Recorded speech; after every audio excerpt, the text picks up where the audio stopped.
Selle saate toob sinuni Volkswagen, sest tõeline areng saab alguse tähendusrikastest vestlustest. Praegu leiad aadressid volkswagen.ee eripakkumise. 10 meie populaarseimat mudelit ilma registreerimistasuta. Tere head kuulajad, käes on 11. august. Siin on Geeniusi digisaade ja täna on teiega Hans Lõugas, Glen Pilvre ja Meelis Väljamäe. Ja räägime tänases saates natukene uudiseid tehisintellekti vallast, kuidas on meil veel targem abiline järsku tulnud nüüd augustikuus välja ja kohe meid ka aitamas. Räägime sellest, et kuidas kui mõni suur tehnoloogiatootja midagi lubab, siis tuleb see lubadus ka proovile panna ja kontrollida, isegi kui see tähendab 100 000 liigutusi.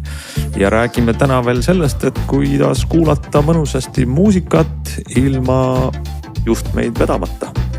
Selline saade peaks tulema täna 11. augustil. Ma alustame võib-olla sellise väikse teadaandega, et kui teadaandega, vaid uudisega ChatGPT kohta, meie ühe tugevama tegija kohta tehisintellektide vallast või TI abiliste vallast. ChatGPT-l oli ju kõva läbimurre ChatGPT GPT-3 mudeliga, siis tulid 4 mudelid, mida oli erinevaid suuremaid ja väiksemaid, küll oli piltidele, tekstile, kõnele orienteeritud.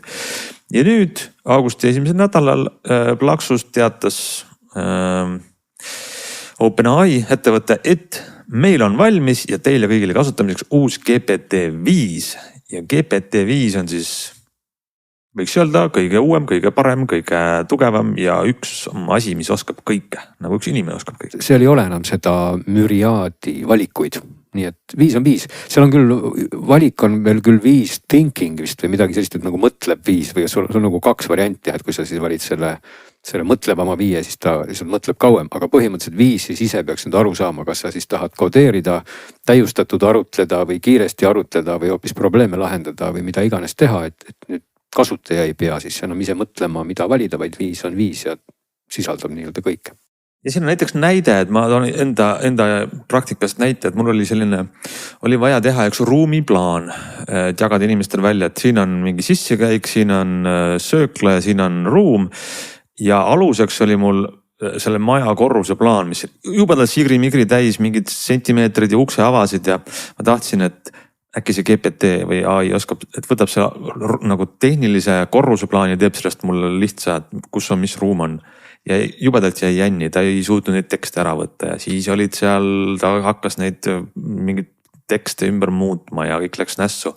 GPT-5 lubab, et kui sul on üks mudel, siis ta oskab lugeda teksti ja saab aru, mida tegema peab ja oskab samal ajal ka seda pilti muuta või siis pilti manipuleerida.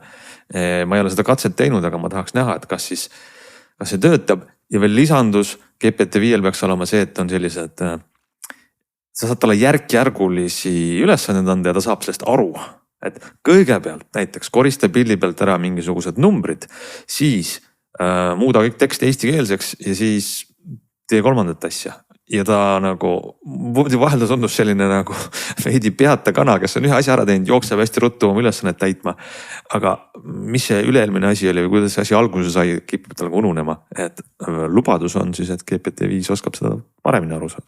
Ja no muidugi erakordselt hästi tõesti, kui neid demosid ka vaadata ja ma ei näe mingit põhjust nüüd selles osakonnas kahelda, on ta ikkagi kodeerimisel või programmeerimisel, et tõepoolest paljud inimesed ilmselt ei taha omale kirjutada isiklikke mänge või isiklikke veebisaite või mida iganes isiklikke, aga tõepoolest seal nagu võib-olla hakkabki see suund nagu muutuma, et võib-olla tõesti, kui mul on mingisugune idee, et ma tahaks sellist mängu või sellist keskkonda, siis selle asemel, et ma nüüd lähen kusagile App Store'i või Google Play'sse otsima midagi sellist, siis ma teen selle omale, nii nagu siin AI muusika puhul, eks ole, ma tahan mingit lugu, siis ma teen selle loo omale. Et see on nagu selline paradigmaatiline muutus. Võib-olla see täitsa toimub, et kui inimesed hakkavad seda tõesti kasutama. Ma usun ka seda, ma olen seda rääkinud mitu kuud, et see on see suur muutus, et sa saad teha mingi baas toimiva programmi ilma programmeerimisoskuseta selle abiga. Kas midagi, see ei pruugi olla 100% robustne, millega sa saad oma miljardi firma üles ehitada, aga see on, sa teed ise ja sulle täidab ta selle ära, sa saad mingi prototüübi teha, sa saad oma isikliks vajadusteks midagi käivitada, otsida, töödelda. ja see on suur muutus. Ja see tulemus, mis seal demodes oli, see oli tõesti märkimisväärne, et seal paluti näiteks teha mingi keeleõppe jaoks interaktiivne keskkond nagu prompti põhjal. Ja tõepoolest see keskkond tuli välja äge, et see oli täiesti selline asi, mida võiks teha mingisugune hanke korras, mingisugune IT-ettevõtte kas või mis iganes keeleõppeprogrammi puhul ja küsida selle eest tuhandeid, et mitte öelda võib-olla isegi sadu tuhandeid, võib-olla see on natuke liialdus, aga seal minutitega tegelikult sa saad juba niivõrd hea asja ja sa saad seda tõesti ka järk-järgult edasi arendada. Võib-olla see miinus natuke selle koha peal ongi see, et kui sa ise ikkagi nii-öelda seda programmeerimise kapoti alust ei tea, et siis sa võid nagu mingil hetkel nüüd takerduda kusagile, kus sa enam sellise lihtsa promptimisega ei saa edasi, aga teistpidi me elame kõik nagu sellises maailmas, kus meil on kalkulaator, mille sisse me ju ei näe, et ometi ta aitab meid juba arvutamisele, me ei muretse selle pärast, et me ei tea, kuidas transistorid seal on ühendatud, nii et võib-olla siin toimubki selline nihe, kus siis loomingulisus asjade tegemisel saab lihtsalt olla nii palju esiplaanil, et see tehniline oskus ei pea olema nii esiplaanil,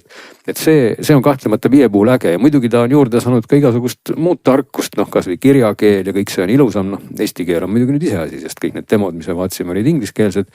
Et tõepoolest on tal võib-olla sellist robotlikku suhtumist või suhtumist vähem ja mis on muide juures, minu puhul on see tegelikult siin, ma ei tea, kas on tasuline pakett, mul on see olnud juba mõnda aega. Ja taaskord, nagu ma ennem ka ütlesin, see ka ei toimi. Ehk et tegelikult on olemas siis ühenduvus sinu erinevate keskkondadega, nagu näiteks Google Mail, Google Kalender, OneDrive, Google Drive ja seal oli neid keskkondi veel. Ja minul need 4O mudelid ka peaksid olema selle ühenduvusega. Eesti keeles on see seadetes ühendajad. Aga mis ei tööta, on see ühendus. Ehk et ma võin öelda, et palun vaata minu Gmaili või vaata minu faile või lae sealt midagi üles ja järjekindlalt ütlevad mulle kõik mudelid, et nii neil ei ole juurdepääsu, et palun jaga oma asju. Ja võib-olla seal ka selle demo esitlemisel öeldi, et see peaks lisanduma siis järgmisel nädalal ehk sellel nädalal, kus teie kuulate praegu saadet. Võib-olla see nüüd siis ongi lisandumas ja muidugi siit võiks muidugi äkki hoopis minna kohe selle osani, mida ta ei oska teha ja mille üle mul on nagu erakordselt kurb, et kui ma seda demo ja kogu seda suunda nagu vaatasin, siis mulle nagu hakkas tunduma, et kui siin aasta, paar, 3 võib-olla, millal see oli? See oli vist eelmisel aastal oli see demo, kui see Advanced Voice Mode tuli, kes laulis sünnipäeva laulu ja äkki isegi selle aasta alguses, ei tea, see aeg läheb nii kiiresti AI maailmas. Igatahes, et kuidagi see algne nagu ChatGPT suund oli nagu suunatud selles mõttes nagu tavalisele inimesele nagu heas mõttes, et ta oli nagu minu abiline, ta aitas mulle võib-olla otsida mingeid asju, aitas mulle ära seletada mingeid asju. Aga nüüd tundus nagu see rõhuasetus on väga palju kaldunud sinna professionaalide suunas, mis on ka mõnes mõttes nagu loogiline, et tõesti ta aitab inimestel teha ära asju, et kui ma olen ma olen nagu programmeerija, siis ma kasutan seda, ma olen mingi ettevõtte, mis iganes plaanide koostaja tegi ja siis ma kasutan AI-d. Et kõik need nagu võimalused, kus siis nagu business to business mudel on, siin on nagu läinud rõhku ja mulle nagu tundub, et kuidagi see selline tavainimese kasutus, stiilis sünnipäevalaulu laulmine on justkui tahaplaanile jäänud, sest et olgem ausad, sünnipäevalaulu ei oska see Advanced Voice Mode seni laulda, olgugi et aasta tagasi seda tegi. Ma just selle uudise peale ja 5 esitluse peale proovisin, et kuule, et kuidas sul selle laulu laulmisega nüüd lood on. Ja ei tulnud sealt ühtki piuksu meloodiat, ta ütles kogu aeg, et kujuta ette, et ma nüüd laulan. Ehk et need omadused, millest ma tegelikult täna nagu puudust tunnen, just siin käisin ka mototripil ja hakkasime seal arutama ja mõtlema, mida tal ei ole ja mis tal vägagi võiks olla.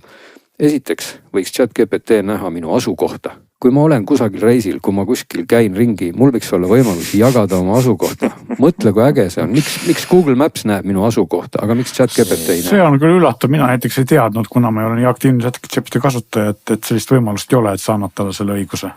Sellist õigust ei ole. Telefonis ka mitte siis. Muidugi, just.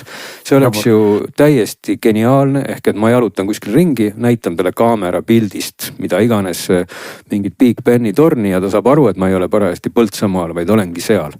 Just eelmine nädal kuulasin, kuidas te rääkisite nendest agentide mudelitest ja siis mõtlesin, samas praegu selle kontekstis, et ei saa ju hästi ka agendina töötada, kui ta ei saa aru, kus oled, eks ole. no absoluutselt, see oleks nagu number 1. Teine asi, kui ta juba mul telefonis töötab, tegelikult meie inimeste selline, kuidas ma ütlen siis, meie maailma tajumine algabki tajumisest, rõhksõnal tajumine, me saame aru, ma ei tea, valgusest, helist, kiirendusest, temperatuurist, millest iganes. Et tegelikult, kui me tahame, siis võiks me neid õigusi talle jagada. Muidugi see on teine küsimus, et ma olen paranoiline ja ei taha üldse oma mingit vererõhku ja pulssi jagada. Ma natuke naerangi selle üle, et sul on väga adekvaatne soov. Aga ma hakkasin muigama selle peale, et me oleme väga sujuvalt tulnud üle sealt maailmast, kus oli, et pagan, see äpp saab mu asukohale ligi kogu aeg. Kuni sinna maailma, kus pagan, see äpp ei saagi mu asukohale ligi kogu aeg.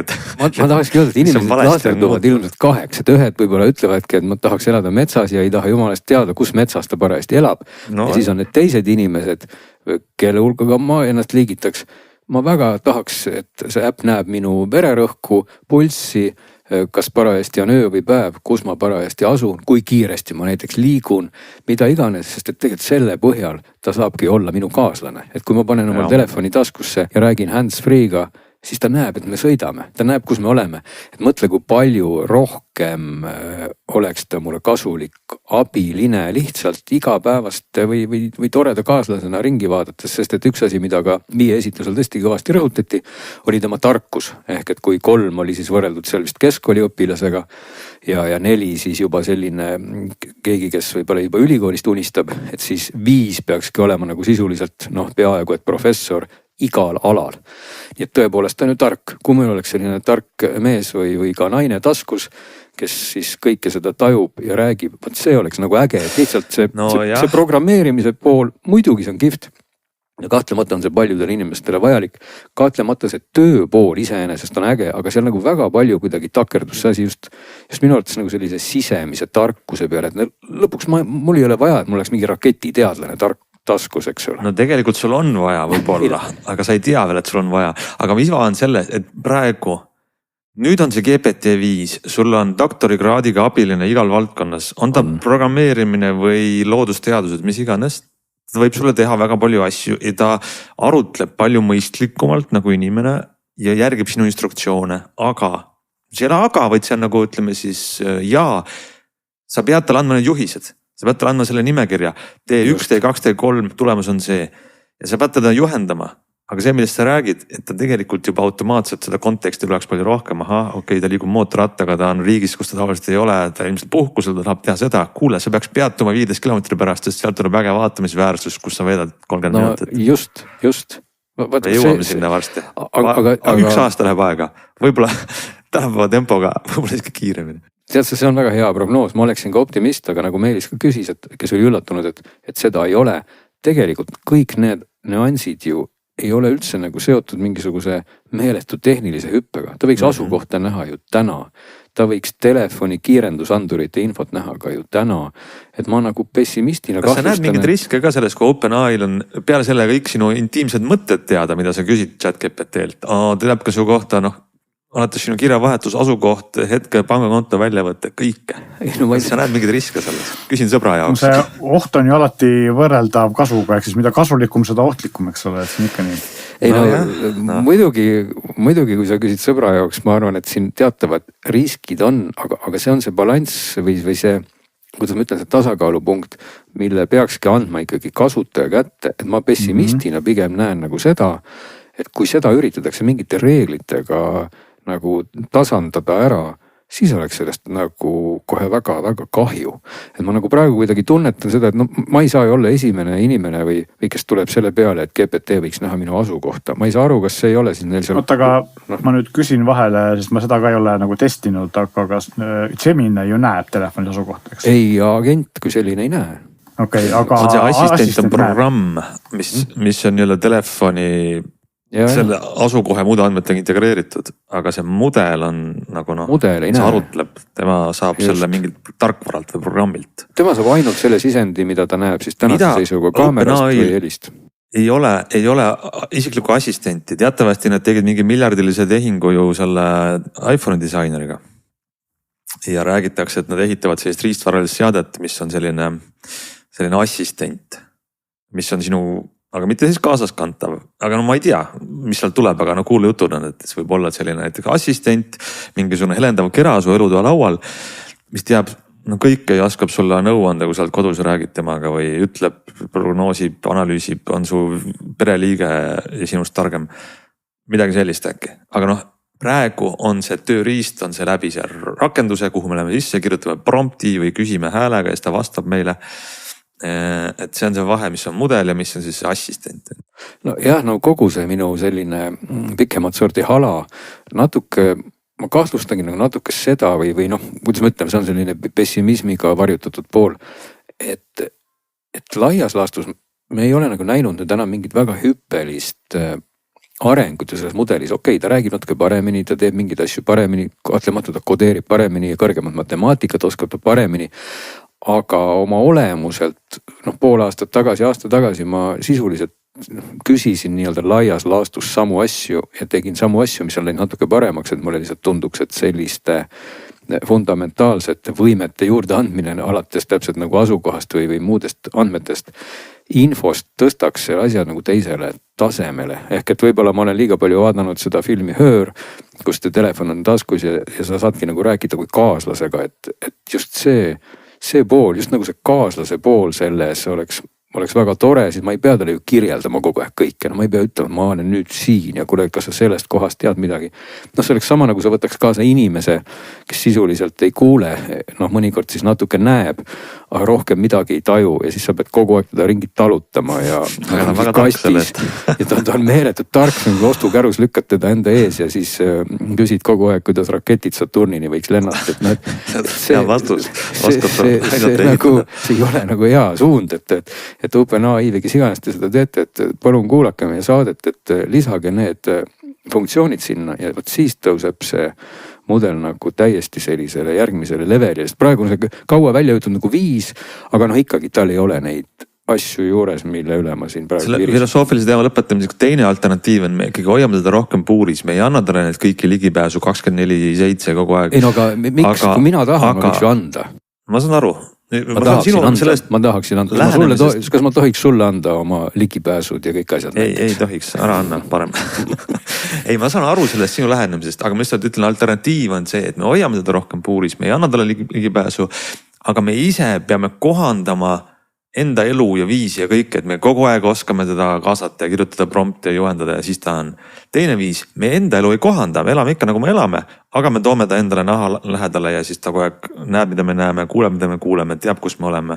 Et nagu 2 sellist suur filosoofilist viisi minust tundub, kuidas me saame selle AI-ga edasi elada lähiaastatel, aastakümnetel. Seda küll jah, aga no teistpidi ikkagi tahtmata ennast korrata, et kui meil täna on mingi nutikell käe peal, kes minu stressitaset ja vererõhku monitoorib ja selle kuskile Hiina või mis iganes pilve nii-öelda transkribeerib või transleerib, siis noh, miks seda sama infot siis lõpuks ma ei võiks jagada OpenAI-ga, et ma täpselt ei saa nüüd aru, et miks üks üksus või asutus siis seda minu privaatset infot näeb ja teise puhul jagamisel siis kuidagi, et ai, nüüd on küll nagu piir käes. No eriti arvestades seda eelmise nädala või paar nädalat tagasi välja tulnud uudis, kus paljud chatid olid, eks ole, või need olid Google'i poolt indekseeritavad, inimesed ise seda lubanud ja ei olnud märganud, eks ole, nii et mis on minu arust nagu palju hullem asi, kui see korraks asukoha näitab.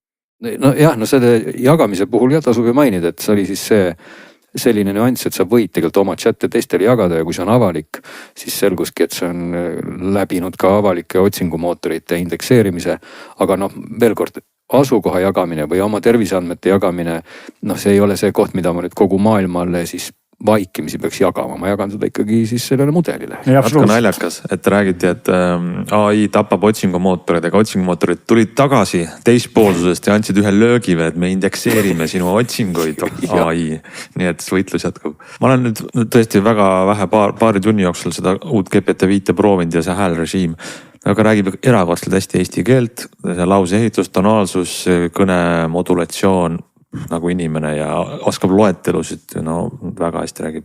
Aga... No seda enam, siis ta peakski aru saama, kus sa Ants oled, siis ta saaks veel rohkem sind aidata. Ja, kindlasti lähinädalatel Glen, sa saad ka selle GPT-5 ja siis saate temaga rääkida ja vaatame, mis muljed siis on.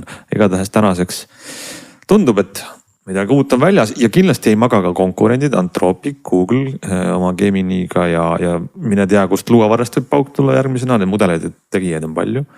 Nii et põnev. No jah, Geminist eelmises saates ka rääkisime, et kellas saad nüüd suhelda. Aga ma ütleks nagu Eesti jaoks kuidagi Google'i suurim probleem on see, et mingil põhjusel OpenAI kõike seda häält ja personaliseerimist võimaldab ka eesti keele baasil ikkagi pigem hästi teha, siis Google'i see eesti keele, see soomekeelne mees, ma ütlen veel kord, soome mehed on tegelikult toredad, aga kui mul on tõesti ainult see üks mees seal juba aastaid, et mitte öelda aastakümneid, no ma ei tea, kas Google seda üldse kunagi. See on nagu endiselt kummaline, arvestades Google'il võiks ju olla seda infot ja andmeid palju rohkem. Muidugi, et kui puhas Ameerika ettevõte, kes tegelikult võib-olla see Eesti on seal üldse siukse kõrvalproduktina ja see töötab nii hästi, kuidas siis Google, kes nüüd on meil ametlikult pikselitega siin kõik turul ja kõik on nagu eestikeelne. No ja seal ei ole normaalset eesti keele valikut, et see pärsib väga palju, ma arvan, Gemini kasutamist siin eestikeelses ruumis. Et ma isegi lihtsalt, ta tundub kuidagi konarlik, robotlik ja no ma ei taha ja ei viitsi taga vestelda, olgugi, et võib-olla ta sisuliselt teab ka, kuidas raketiga Saturnini lennata. Kuulge, räägime nüüd sees täna ka mõnest järgmisest uudisest. Ennekõike üks väike naljakas seik oli sellest, kuidas sa, Glen, te mõlemad olete ju need Samsungi uusi volditavaid telefone siin nüüd voltinud, klapitanud kokku lahku. Aga ma ei tea, mitu korda te seda tegite. Kord päevas, 10 korda päevas, 100 korda päevas telefonis kokku lahku. Samsung lubab, et see telefonid peavad vastu nüüd kas 100 000 kordi või mis see number on, enne kui midagi üldse katki läheb. Aga keegi pani selle proovile. Number oli ka siin eelmises saates käis läbi, et 500 000 on nüüd. Ma ei tea, palju Flipil muidu on Meelis, kas sa oled kursis? Kas te oled sarnane? Ma tean seda, et 200 000 oli Fold 6, eks ole. Ja just eelmisel Fold 6 oli 200 000, 500 000. Ja no mida see lubadus ka tähendab, et see on nagu raske öelda, et kas siis kui sa on 499 999, siis sul telefon töötab ja siis või vastupidi, kui sa oled 500 000 ära teinud ja telefon töötab, et sa teed nüüd 500 000 esimese ja siis telefon haistub õhku kildudena, et seda on nagu raske öelda. Ütleme siis tegelikult niimoodi, et isegi kui need numbrid on turunduslikud ja ei vasta võib-olla igal tingimusel tõele, siis oluline on see, et ja selles ei maksa kahelda, et see uute mudelite volditavus on paranenud võrreldes või vastupidavus voltimisele paranenud võrreldes eelmiste mudelitega kõvasti ja kui mina siin Flipi kasutasin, siis vähemalt nagu sellise kindlustunde tekitas see küll minust rohkem vaadates seda ekraani, katsudes seda, eks ole, et ma ei ole seda küll mitusada tuhat korda voltinud, aga vähemalt võrreldes varasemate telefonidega, Flipidega, siis jäi mul küll mulje, et ma usun rohkem, et see peab vastu rohkem voltimisi kui eelmised. No igatahes üks tubli Korea noormees siis hakkas voltima ja väidetavalt on ta siis jõudnud tõesti 200 000-ni. Ma ei ole ChatGPT käest küsinud, peaks nüüd ise võtma kalkulaatori välja, et kui sa nüüd iga sekund, palju ruttu sa nüüd parasti voldid, aga võib-olla kui sa sekundis ühe korra voldid, siis ma olen kursis sellega, et tunnis saad vist siis 3600 korda voltida, nii et 10 tunniga ta voldib ju 36 000 korda või? Siis polegi üldse palju, aga miks me juba ei voldi siis? See tähendab ju seda, et ta tegelikult... Su käed läheksid villi ja ma vaatan seda YouTuberit, et tõesti nagu korealased räägivad oma juttu seal ja käed käivad nagu vanaemad kudusid vanasti kamina ees, siis nendel räägivad juttu ja vaatavad ja kogu aeg käed käivad, üleval on siis väike loendur ja mina vaatasin selle koha pealt, kus nad olid seal kuskil natukale 200 000 ja telefon käis ilusti. Ma millegi pärast ei ole nüüd hakanud arvutama, aga tõesti praegu mõtlema hakata, see 200 000 oli üldse palju. Ma miski pärast mõtlesin, et voltida tuleb mingid aastaid. Aga tõepoolest, kui sa ikkagi sekundis juba korra või paar voldid, siis ma ei tea, mõne päevaga on sul see täis. No aga lihtsalt mul läheks nagu aju jookseks kokku. Aga no igatahes see testi tulemus oli siis selline vähemalt, kas see on nüüd õige või mitte, me peame ise proovima, aga et seal kusagil 6000 ja 10 000 voltimise vahel siis toimusid mõned alglaadimised, rebootid, et teatavad errorid ja siis 46 000 kandis hakkas ta krigisema ja siis 75 000 voltimise käigus siis mingisugust imelikku vedelikku hakkas sealt kusagilt hingede vahelt välja imitsema. aga põhimõtteliselt mootorist jooksis üli välja. põhimõtteliselt kõik need asjad nagu kadusid ära, nii et kui ta siis nüüd on jõudnud juba umbes 200 000-ni, siis põhimõtteliselt, kõlar muide ka lakkas töötamast, kohe ütlen, 175 000 juures. Aga et 200 000 juures siis kõik need õlid olid välja jooksnud ja vaat seda ma ei tea, kas ta nüüd krigises või mitte, küll telefon töötas. See voltimiskoht oli natukene küll nähtavam, aga mitte midagi hullu. Nii et siis on veel minna 500 000-ni ja tead, äkki peaks ikka hakkama voltima, ma hakkasin nagu kripeldama, mutta praegu juba haaran Foldi järgi. Tegelikult muidugi see pidev voltimine ilmselgelt ei ole sama, mis sa teda kasutad nagu päriselt, kui sa volita 100 korda päevas 10 aasta jooksul, eks ole. Oled sa kindel, sest et nad meelega ütlesid, et nad ei kasuta voltimismasinat, kuhu telefon panna, vaid kätega teevad. Pigem see, et see tihedus ilmselt vaata materjal nagu väsib rohkem, kui sa teda tihedalt keerad, kui siis, kui sa teda vahepeal puhata lased. Ma ei tea, kas see puhkus. Kas see tähendaks siis ju pigem seda, et see niimoodi tihe voltimine on isegi hullem kui hõre voltimine? Esiteks tekitab kuumust näiteks tekitab, eks ole, kui see pidevalt ja see väsitab materjali. Nii et seal on erinevusi kindlasti. Et Glenn, kui sa tahad eristuda, tee pikaajaline test. Iga hommiku lase 10 korda ja siis vaata mitu aastat päev. No kui me arvestame, et keskmine kasutaja väidetavalt kuskil 100 korda avab siis päeva jooksul, siis võib-olla rohkem kui 10 on ikka tarvis. No 100 korda avan päevas, siis igaüks võib nüüd arvutada, mis see siis kokku teeb 10 päevaga 1000 ja 100 päevaga 10 000 ja 1000 päevaga 100 000, 1000 päeva on 3 aastat. Nii et jah, siis 5 korda 3 või siis peaks ikka ligi 15 aastat saama ennem voltida. Muide, mul on heal sõbral olemas Flip, mida ta siis päris elus tegelikult voldib ja seal ikkagi, seal on peal selline ekraani nagu kile ja ikkagi see igapäeva kasutuses minust need kilesid on juba vahetatud seal paar tükki ja ikkagi see Flipi ekraan päris elus, ta ikkagi väsib nagu nähtavalt. Et need 100 000 sinna või tänna, aga ikkagi ei ole nüüd päris niimoodi, et on sul uuena säilib aastaid. Mina tean ka inimesi, kes just Flipi on kasutanud ja aastaid ja nendel enamasti on olnud probleeme Flip 4-ga, mis oli see viimane väikse välisekraaniga mudel. Ja uuematel 5 ja 6 nagu ei ole neid probleeme neil olnud, kui mitte selliseid, kui oli siis varasematel mudelitel, eks ole. Et ta ikka läheb vaikselt paremaks küll. Ja kindlasti jah, ja varasematel Flipidel oligi selline nähtav kile, mida saigi vahetada. Ma isegi muidugi ei tea praegu, kui ma vaatan seda Foldi lähedalt, on ka vist mingi kile moodi asi. Tegelikult ma oma ju Flipi testis ju rääkisin sellest, et see oli minu jaoks põhiline üks suurimaid uuendusi, et vanasti oli see kile nagu nähtav seal peal, sellele sai soovi korral küüne taha ajad, eks ole, et lisaks oli ka polariseeritud, mis ei töötanud päiksepillidega hästi. Siis Flip 7-l seda nähtavat kilet enam ei ole, et ilmselt on ta siis ikka alles, aga ta on kuidagi sinna ekraani pinna sisse integreeritud niimoodi, et enam sinna sõrme taha ajada ei saa kogemata ja ta ei sega sind kasutamisel.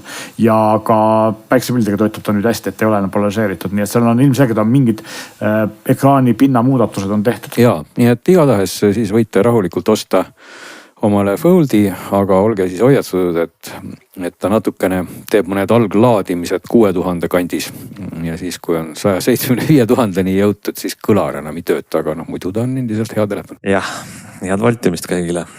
Nii, aga selle asemel, et nagu kätega voltida kõvasti, siis Glenn, sina panid nüüd suvel oma kõrvad proovile. Ja vist näpud ka, et sa testisid juhtmevabasid kõlareid. Jaa, nagu see kipub vist olema juba igal suvel peaaegu viimased aastad, et mitte öelda aastakümned, aga tõepoolest selgus, et sellel aastal jälle paljud tootjad on oma kõlareid uuendanud. Kaasas kantavad Bluetooth kõlarid, mis võiks olla veel igavam teema AI-st kui kõlarid, mis ka natukene nagu lähevad paremaks, aga tegelikult mängivad vist juba aastaid, et mitte öelda aastakümneid sama hästi. Aga kas see on ikkagi üsnagi lai kategooria, kas sa võtsid sinna sisse ka nüüd sellised ma ei tea, mis mingisugused juustupaki suurused väiksed või ka suured sangaga kaasas kantavad või kõik erinevad? Ja ei, mida ma ei võtnud, mida ma alati mõtlen, et tahaks võtta, aga ma ei tea, see aeg vist ei saabu kunagi, et paljudel tootjatel ongi väljas või saadaval sellised külmkapi suurused kõlarid ka, mis ongi mõeldud selleks, et peletada eemale kõik muu elu sinu ümbert. Ja need on tegelikult kestid kõlarid, mängivad ju väga valjult ja näitavad tulesid ja iseenesest tõesti, kui sa tahad mingisugust pidu korraldada, on need kestid, neid ma ei testinud. taaskord, et ikkagi jah, sellised võipakist natuke suuremad ja siis piirdusid lõpuks kuidas ma siis nüüd ütlen, kõige suurem kõlar oli seal Sony Ult 5 ja see Ult 5 on selline kast mõne 10 sentimeetriste külgedega, nii et ikkagi nagu suhteliselt suur ja kõik muud olid seal vahel, et pigem ikkagi väiksed, noh kõige kuulsam kõlar kahtlemata ja kõige peaks vist olema pikaajalisem kõlar on JBL-i Flip, vist ligi 15 aastat juba Flip on jõudnud siis, oli see generatsioon 7 ja Charge on siis JBL-i suurem punsu, oli saanud ka uuenduse kas oli just sel aastal või eelmisel sügisel, ma nüüd jälle peast ei mäleta. Ma ütlen, et paha lugu on see, et kui ma sellest testist praegu räägin, ma tegelikult tegin seda juba suhteliselt ammu, et teadupärast need testid lähevad enamasti siis trükituna ajakirja digi ja lähevad ka veebi. Aga kuna meil see ajaline nihe on selline, et saade läheb üsna ruttu peale meie sõnavõttu siin ikkagi internetiavarustesse, siis üritame nagu neid sünkroniseerida natuke seda saatejuttu ja digijutte ja nüüd on jälle selline lugu, et ma selle testi tegin juba ei tea millal, aga nüüd ma pean nendest kõlarist rääkima, sellepärast ma enam ei mäleta, millest ma siis täpselt seal, mida ma täpselt tegin, seda ma väga hästi ei mäleta. Aga igatahes jah, seal oli kas 8 kõlarit ja alates siis päris väiksest kuni selle Sony Ult 5-ni, nii et kui need mudelid üles lugeda, mis seal siis olid, Bang & Olufseni A1, see on iseenesest päris siuke tore kõlar, selline teistest nagu eristuva disainiga, et kuidas ma ütlen, tuhatoos või selline väikene miniatuurne UFO laua peal, ümmargune, suhteliselt pisike, 3. põlvkond sellest kõlarist ja muide see oli siis kõige kallim kõlar ka, kui ma nüüd ei eksi, olgu, et ta ei olnud üldse kõige suurem, 350 €. Aga Bang & Olufsen on rõhunud ka palju, mis mulle muide väga meeldis, just sellisele jätkusuutlikkusele. Et nimelt on olemas selline omapärane sertifikaat, Cradle to Cradle ja siis on saanud selle Bronx sertifikaadi, mis tähendab, et sellel kõlaril saab vahetada akut ja siis seda kanderihma ja võib-olla seal mingeid mutreid ja kruvisid veel, mis on tegelikult tore, et tõepoolest ma ju ei pea ostma seda Bluetooth kõlarit omale iga aastal või võib-olla isegi iga 5 aasta järgi, aga aku väsib ja on väga tore teada, et akut siis kohe niimoodi päriselt siis keegi tõesti vahetab ja see ei ole mingisugune töö, mille peale öeldakse, et ai, et lõhume selle kõlari ära. Nii et Bang & Olufsen muidugi ei olegi, teab, mis odav firma ei peagi olema. Igal juhul selle raha eest saab just siis sellist jätkusuutlikkust, taaskasutatud materjale ja teistsugune vorm. Noh, nagu ma mainisin, JBL-il Flip ja Charge, Flip 7, Charge 6. Flip 7 on see klassikaline joogitops, mahub siis topsi hoidikusse ja Charge 6 on siis suuremat sorti joogitops ehk selline punsu, mis kuskil hoidikusse ei mahu, aga on lihtsalt suurem. Ja siis olid seal Sony, no Sony ongi nüüd oma kõlarid brändinud siis nüüd Ult nimeliseks, minu arust ennem olid mingid SRS-id ja no Sony mudeli markeeringud on üldse sellised, selleks peab sul dekodeerimistabel kõrval olema. Nüüd on nad siis Ult Field ja Ult ilmselt, ma kahtlustan sõna Ultimate on siin taga peidus. Ja see number seal Sony kõlari järgi siis näitab suurust, erinevalt näiteks JBL-idest, kus see näitab generatsiooni. No samas jah, JBL võiks hakata ka nagu iPhone'gi oma kõlarid minu arust margistama aastanumbriga, siis inimesed saaksid aru, mis aastal, mis kõlar on välja tulnud. Sony puhul on siis Field 3 väiksem kõlar ja Field 5 on suurem kõlar. Ja kas Sonyl oli vist ka Field 7 olemas, mida ma sinna testi ei võtnud, mis on äkki veel suurem kõlar, nii et Sonyl neid Field'e seal valikus on. Sonos Roam on nüüd olemas nime all Sonos Roam 2. Sonos Roam oli selline pisikene valge ka joogitopsi mõõdus kõlar. Sonose kõlarid muidugi kõik on teadupärast ikkagi nagu multiroom kõlarid ja see Roam iseenesest on ka multiroom kõlar, aga tal on siis Bluetoothi võimekus ka. Ta on juurde saanud Bluetooth nupu, ma arvan, et see on tema võib-olla suurim uuendus, et kui seni tuli teda Bluetoothiga paaritades või jälle täpselt ei mäleta, kas hoida seal seda ainsat nuppu kuidagi kaua all või see oli nagu mõnevõrra tülikas. Just see Bluetoothiga kasutamine, siis nüüd on seal Bluetoothi nupp. Sa vajutad seda, ta paaritab ära ja ongi kohe hopsti sul telefoni küljes. Aga minu testis ka mälu värskendades pidi seda nuppu kogu aeg vajutama. Ehk kui seal teised Bluetooth kõlarid ikkagi hüppasid naksti sinu seadmega kohe külge, siis Sonos eelkõige on Wi-Fi kõlar, aga Bluetooth on seal olemas. Siis vaatame veel, Bose. Bose Flex ja jällegi teine põlvkond, Bose Soundlink Flex 2, et ennem oli siis olemas Bose'il Flex. Bose ka disainilt teistsugune kõlar, mitte siis sihuke punsu, vaid transistorraadio suurune, kui vanem põlvkond teab, mis see oli. Isegi vanem põlvkond, ma arvan, varsti ei tea, mis asi oli transistor. Ei tohi enam kasutada selliseid termineid, siis kõik saavad aru, kui vanad me tegelikult oleme. Ütle parem rösteri suurune või? Röster, ei oota nüüd, röster on ikka suur asi. Transistor oli, ütleme siis...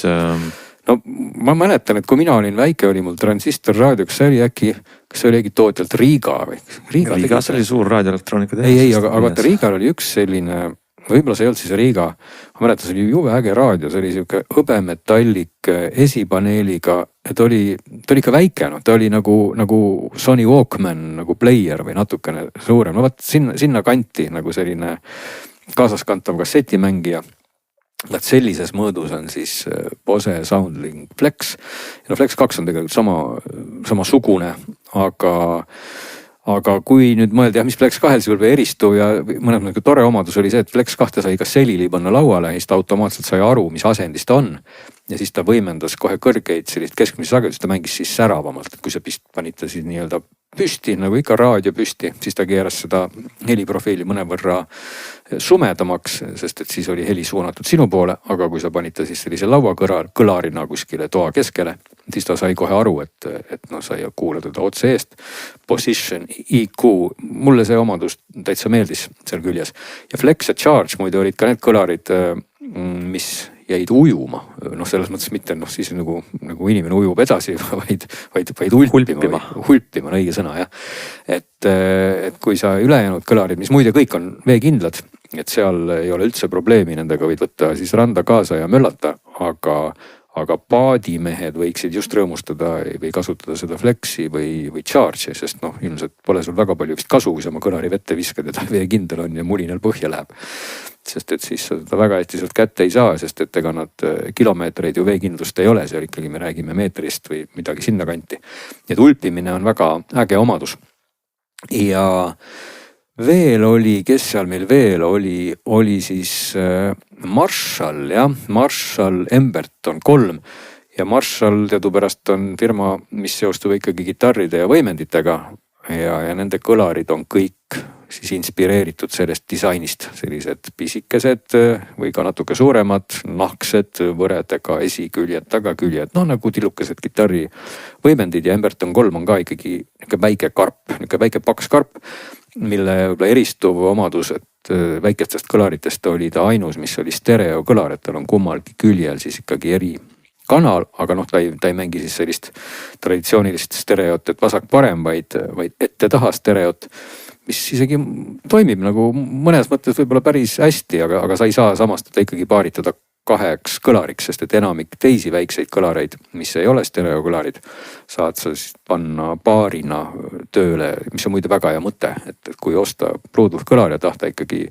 nagu vähegi suuremat või isegi väiksemat tuba niimoodi avaralt ja kõlatada, siis paari omadus annab väga palju juurde. Marshall siis ühest kõlarist üritab natuke ka sellist stereot välja manada ja stereokõlar oli ka suurim Sony, ma ei tea, kas ma mainisin seda, see Ult 5 on tegelikult stereokõlar, aga loomulikult palju hääldid ei ole sul meetri kaugusel, nii et see stereoefekt kaugemalt kuulates väga stereo ei ole, aga sa saad seest neid Sonysid ka paaritada stereopaariks.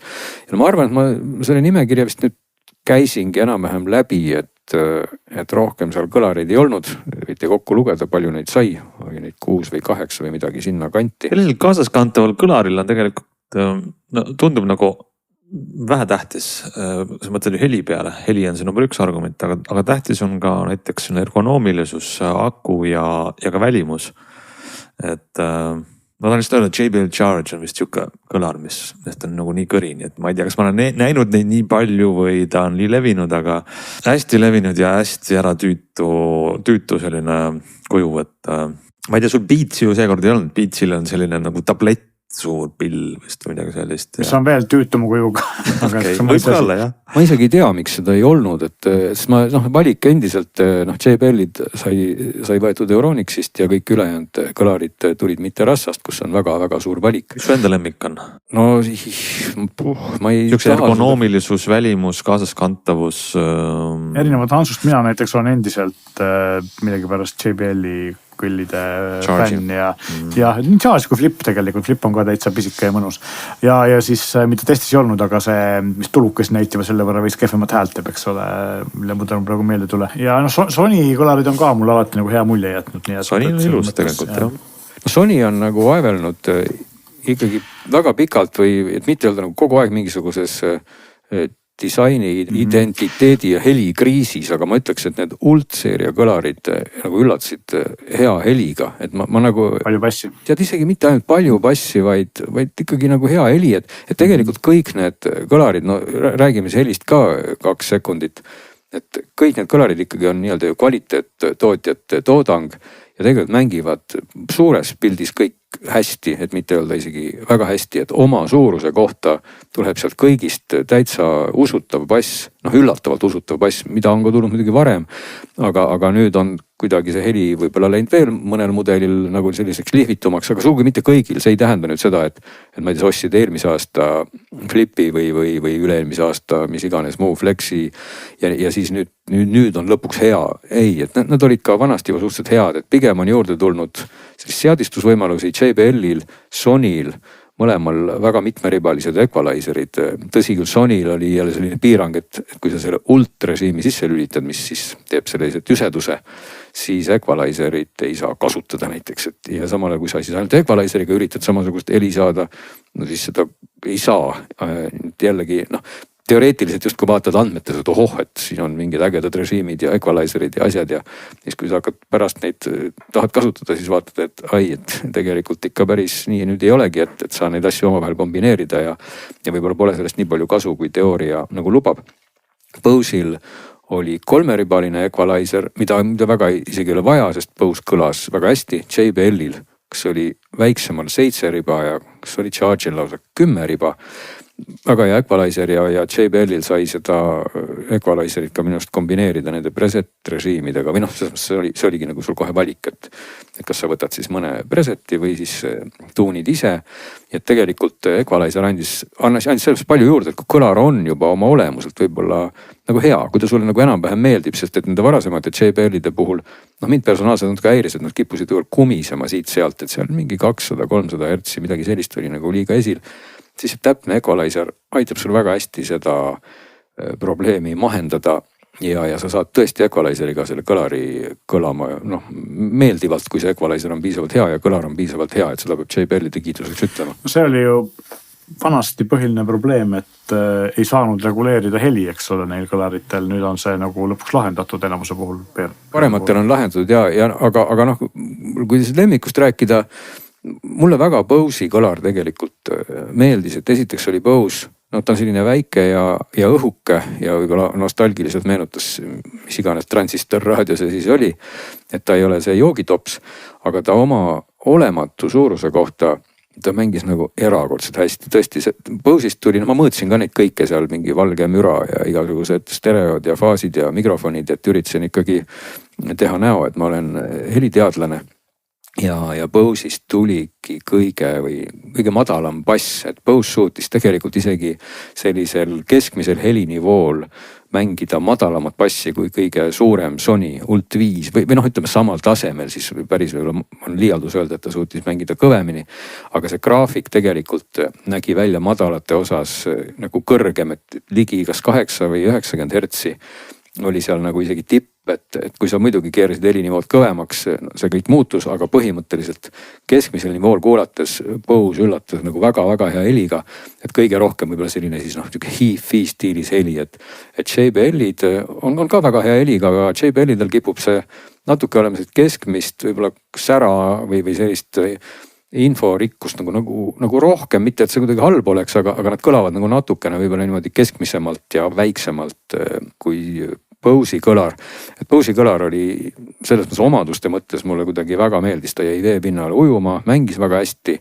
ta oli ka väga hea vormiga, mahtus kotti, noh teistpidi topsihoidikusse ta muidugi ei mahu.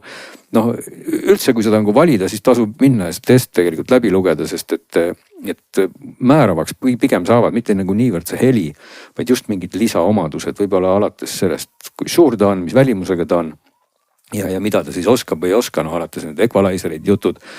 näiteks kasvõi selline nüanss, et kas te tahate, et kõlaril on hands-free. paljud tootjad nagu arvavad, et seda on vaja ja sama paljud tootjad arvavad, et seda ei ole vaja. et võib-olla jah, kui sul käib selline suuremat sorti pidu sinu telefonist ja siis saabub sulle kõne ja helistab sinu vanaema või keegi teine, kes parajasti küsib, et kas sa omale mingisuguseid plaastreid ostsid, siis on see võib-olla piinlik natukene ja kui see kõik tuleb läbi suure kõlari, siis muusika ju peatub ja siis sa räägid oma vanaemaga selle jutu ära. et võib-olla see ei ole tore, aga teistpidi, kui sa kasutad sellist lauakõlarina nagu seesama Bang & Olufsen või miks mitte ka Bose'i kõlar, paned selle selili ja toas kuuled muusikat, on ju väga mõnus vanaemaga nüüd suhelda läbi selle kõlari. nii et kui see on oluline omadus, siis tasub nagu vaadata, et kas see hands-free profiil on seal peal või ei ole. paljudel oli, paljudel pole, JBL-il näiteks pole, Bose'il oli. ja siis noh, need stereopaariks ühendamised, standardid, JBL-i mitte kiituseks, siis antikiituseks tuleb öelda seda, et nad muudavad kogu aeg oma neid protokolle, ühendusstandardeid, et kui ennem oli vist neil party boost, generatsioonid nagu omavahel ei ühildu. ehk et ma ei saa näiteks paaritada täna siis stereopaariks Flip 7 eelmise Flipiga, sest et nüüd on jälle muutunud standard ja nüüd on siis selleks Auracast. noh, võib-olla siis võib loota, et see Auracast nüüd elab ajas kauem ja kui peaks siis kunagi ilmuma Flip 8 või 80, no äkki seal on siis ka seesama Auracast. Auracasti erinevus on see ilmselt siis, et see ei ole mitte JBL enda protokoll, vaid see on ametlik Bluetoothi protokoll, eks ole. jah, et JBL nüüd kasutab seda, teised kõlarid muide seda ei kasuta, et kes siis paaritamist võimaldavad, küll aga peaks saama neil paaritada generatsioonide üleselt, kui ma nüüd jälle ei eksi, vähemalt Plexide puhul küll, minu arvates ka Sony puhul. igal juhul lihtsalt see on asi, mida tasub võib-olla küsida, kui teil näiteks on mõni vanem kõlar, nüüd ostate uue mudeli, siis tasub uurida, kas see ikkagi kindlasti seda paaritamist võimaldab, sest stereo paaritamine on äge. ja kui te ostate erineva generatsiooni kõlarid, mis tegelikult heli mõttes ei ole väga erinevad, siis oleks see paaritamisvõimalus igal juhul kihvt. aga noh, ütleme veel heli kvaliteedi juurde lisada veel selle nüansi, et ma mõtlesin, et nii. ma lihtsalt tahan täpsustada, et Auracastiga sa ju ei saa ühendada asju stereopaariks. JBL-i puhul igal juhul nad ise väidavad, et see kõik on Auracast läbi, mille see kõik juhtub. okei, võib-olla siis on mul midagi kas valesti aru saanud või on mingi nüanss. on selle termini party boost mulle tundub nagu ära unustanud, mis oli siis nende enda oma, et võib-olla nad lihtsalt seda ühendusstandardit siis nüüd jälle muutnud ja Auracast on nüüd see broadcast'i võimalus, sest nüüd Auracasti võimaldab seal ka Emberton. Aga Embertoni puhul jääb üldse nagu natuke arusaamatuks, et see on niisugune tulevikku vaatav asi, et täna justkui pole neid seadmeid, mis seal siis ühenduksid. Auracast on üldse ju tegelikult tulevikku vaatav asi, sest et just nagu sa ütlesid, neid seadmeid, mis telefone, mis võimaldavad Auracasti on väga vähe, ma isegi ei tea, kas iPhone toetab Auracasti, vist mitte, sest neil on oma standard, eks ole, mitme AirPodsi ühendamiseks näiteks, aga Android 16-ga vist tuleb Androidiga telefonid Auracast tugi ja Samsungil oli see ka vanem veits olemas, aga ta on ikka nii uus asi, et see on puhtalt tulevikku vaatav lahendus on ju. ainuke kõlar, mida ei saanudki stereopaariks ühendada, siis oli seesama Marshall Emberton, et kõiki teisi sai ja sai seal ka osasid kõlareid siis ühendada nagu sünkroonis, mis JBL on ammu saanud sünkroonis ühendada, Sony siis samamoodi. Ma isegi teiste osas jälle ei mäleta, et sa paned lihtsalt siis, ma ei tea, mitukümmend kõlarit mängima ühte või sama asja, kui sul juhtumisi peaks sihuke tahtmine olema, aga mida ma tahtsin veel öelda jah, selle heli kvaliteedi osas, et nad kõik on tegelikult väga head oma suuruse kohta, aga suurem kõlar mängib kõvemini, et see on nagu asi, millest lähtuda, et tegelikult ei tasugi lähtuda sellest, et suurem kõlar mängib rohkem basse, ei mängi. et võiks ju arvata, et ostate suure, et siis on jube äge, ei, see ei ole reegel, aga suur kõlar mängib kindlasti kõvemini ja siis mängib ka võib-olla rohkem basse, kui ta just parajasti mängib kõvemini.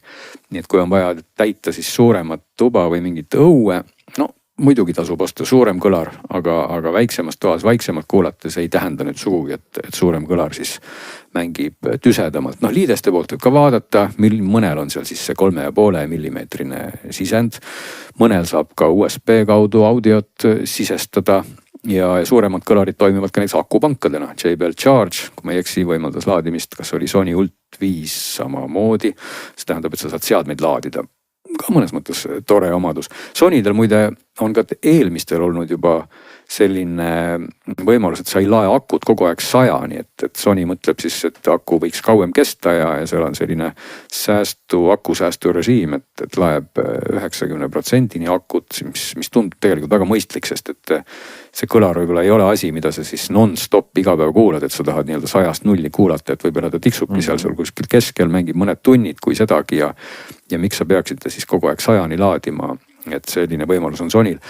Ühesõnaga pikk jutt, nüansse on lihtsalt hästi palju, et heli on kõigil suhteliselt hea, aga lugege seda testi, kui huvitab ja pigem võrrelge seda, et mis nüansid teid huvitavad, et kas telefonikõned, laadimine, juhtmega ühenduvus, ujuvus, mõõdud ja võib-olla miks mitte ka tootja või siis hoopis see, kas akut saab vahetada ja kas alumiinium tuleb mingist töödeldud plekpurgist või surevad selle nimel mõned kilpkonnad, et see kõik on siis lõpuks ostja käes see valik, see kõik loe teha. No väga hea ülevaade keskmise suurusega kõlaritest, need on praktiline kaup ja kas sinu arvustust saab lugeda nüüd ka kuskil või see on nüüd ette kantud?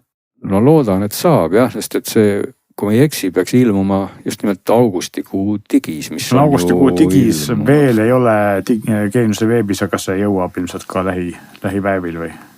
Otsige, keda huvitab veel lugeda. Aga meie oleme saatega lõpusirgele jõudnud, meil on meeletuletus veel. Me tahtsime juba paar saadet välja loosida ühe asja, see on meil loosimata veel, ootab veel omanikku ja Glen, sa saad teha meeletuletuse. Mida me loosime ja miks on see veel loosimata jäänud? Ma tunnen juba sellist kerget survet, et meil on mul on tunne, et me oleme kõigi lubanud rohkem, aga siis me ei ole midagi lubanud, et ühesõnaga tuletame meelde, meil on käimas selline auhinnamäng, kus siis tuli ära arvata, mis toode on auhinnaks. Toote bränd on Blaupunkt ja oleme saanud 100 000 kirju, kellest enamik loodavad, et tegemist on grilliga. Ehk siis see on aru saanud, väljas on suvi ja tahaks midagi küpsetada. Kuna sa ütlesid, et tegu ei ole elektrit tarbiva tootega, siis tõepoolest, kui sa teed täna Blaupunkti lehe lahti, ma tegin ka selle nüüd ise lahti ja ei ole seda igapäevaselt avanud, no siis ei ole asja, mida seal ei ole. Nii et ilmselgelt võib nagu tõesti pakkuda kõike, sest kõik, mida toodetakse, kõige peal on täna silt Blaupunkt ja grill on üks neist asjadest. Ma saan väga aru kuulajatest, kes sooviksid omale saada grilli ja nüüd vastavadki grill, sest nad loodavad, et kui see on grill, siis äkki AI loositädi valib just neid välja. Ma pean neid kurvastama, see ei ole grill ja ma pean veel rohkem kurvastama, et see on tegelikult nagu päris igav asi nagu omavahel öeldes. et ma isegi ei tea, kas keegi seda väga tahaks omale saada, aga võib-olla vihje oleks selline, et kui te lähete sinna Blaupunkti lehele nüüd ja seda seal natuke sirvite ja vaatate, kuidas on seal grupeeritud need tootekategooriad, siis need tootekategooriatega, ma teen talle igaks juhuks lahti, et oleks mul ka õige vaade, et ma siin vale vihjet ei anna, sest siis tuleb meil jälle 100 000 muid pakkumisi. Ehk et kui te teete siis osakonna, kus on grill, seal on siis aed ja kodu ja seal all on siis mustmiljon asja nagu LED-tuled ja ultraheli puhastid ja no mida kõike. Ja siis on seal grill ja barbecue ja vaat selle grilli ja barbecue all on nüüd veel üks kategooria. Ja kui te klikite seda veel ühte kategooriat, siis seal on ka palju tooteid, aga seal on vist väga vähe tooteid, mis ei tarbi elektrit. Ja vaat see toode on see, mis ei tarbi elektrit ja on selles kategoorias, mis on grilli ja barbecue all. Et selline vihje. No väga detailne. Kui nüüd ka ei tule meil need postkasti laviini, siis võtame selle asja endale. Jah, siis võtame see endale, et ühesõnaga seal ei ole raske kahjuks või õnneks enam õigele asjale pihta saada ja siis te kahjuks või õnneks ka näete, et tegemist on sellise asjaga, mida te võib-olla ei tahagi ja siis peate ootama lihtsalt järgmist loosimängu, millal on võib-olla järgmine elektrit tarbiv asi. Aga selline oli tänane digisaade. Me oleme teid jällegi informeerimas ja teie kirjadele vastamas ja reageerimas tagasi 1 nädala pärast. Senikuva kirjutage meile kas siis kuulajamängu asjus või muudel teemadel aadressil digisaade@geenius.ee. Aga tänaseks nägemist.